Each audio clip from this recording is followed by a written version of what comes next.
भगवद गीता दिव्य साहित्य है जिसको ध्यानपूर्वक पढ़ना चाहिए। गीता शास्त्रम इदं पुण्यम यह पठेत प्रयतः पुमान।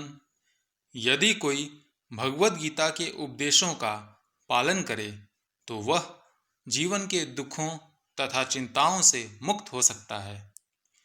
भय शोकादि वर्जित, वह इस जीवन में सारे भय से मुक्त हो जाएगा और उसका अगला जीवन आध्यात्मिक होगा। एक अन्य लाभ भी होता है। गीताध्ययनशीलस्य प्राणायाम परस्य च नैव सन्ति हि पापानि पूर्वजन्म कृतानि च।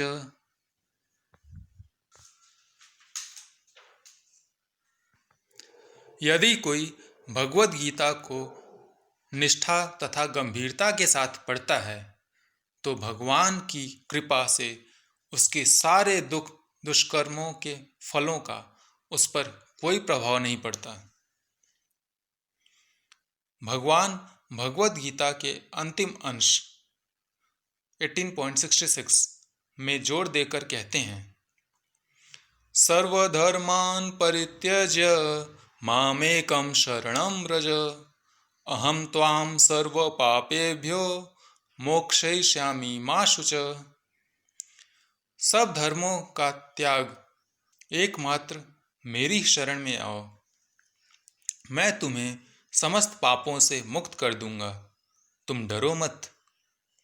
इस प्रकार अपनी शरण में आए भक्त का पूरा उत्तरदायित्व भगवान अपने ऊपर ले लेते हैं और उसके समस्त पापों को क्षमा कर देते हैं। मलिने मोचनम पुंसाम जल स्नानम दिने दिने सकृद गीतामृत स्नानम संसार मलनाशनम। मनुष्य जल में स्नान करके नित्य अपने को स्वच्छ कर सकता है, लेकिन यदि कोई भगवद गीता रूपी पवित्र गंगा जल में एक बार भी स्नान कर ले तो वह भव सागर की मलिनता से सदा सदा के लिए मुक्त हो जाता है।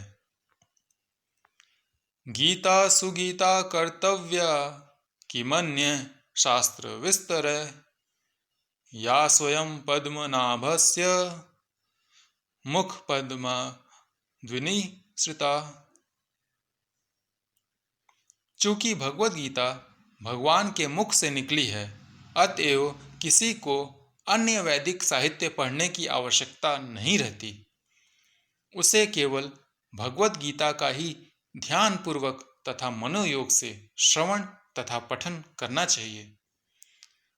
वर्तमान युग में लोग सांसारिक कार्यों में इतने व्यस्त हैं कि उनके लिए समस्त वैदिक साहित्य का अध्ययन कर पाना संभव नहीं रह गया है, परंतु इसकी आवश्यकता भी नहीं है।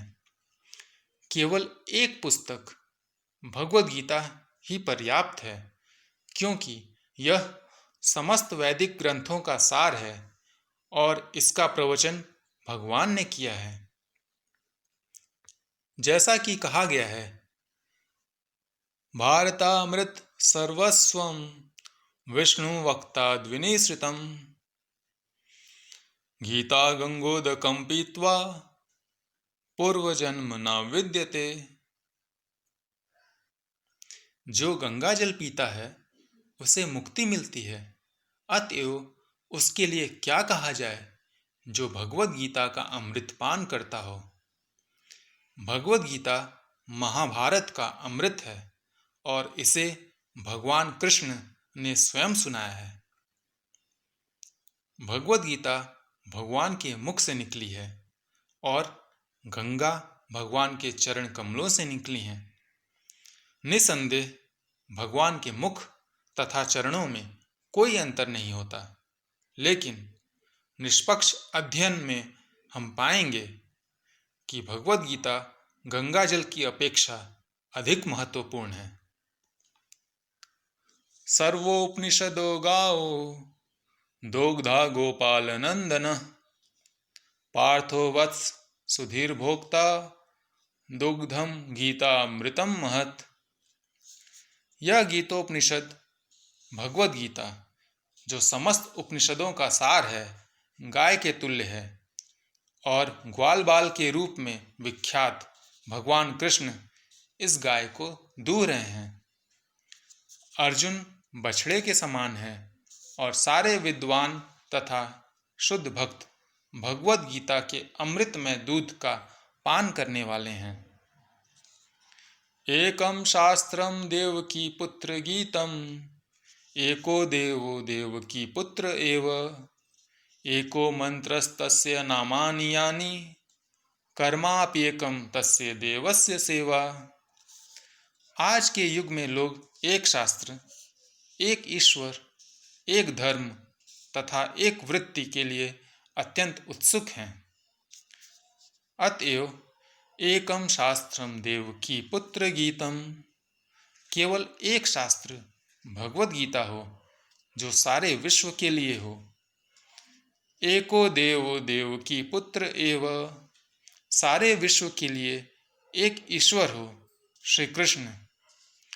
एको मंत्रस्तस्य नामानि यानि, और एक मंत्र, एक प्रार्थना हो उनके नाम का कीर्तन।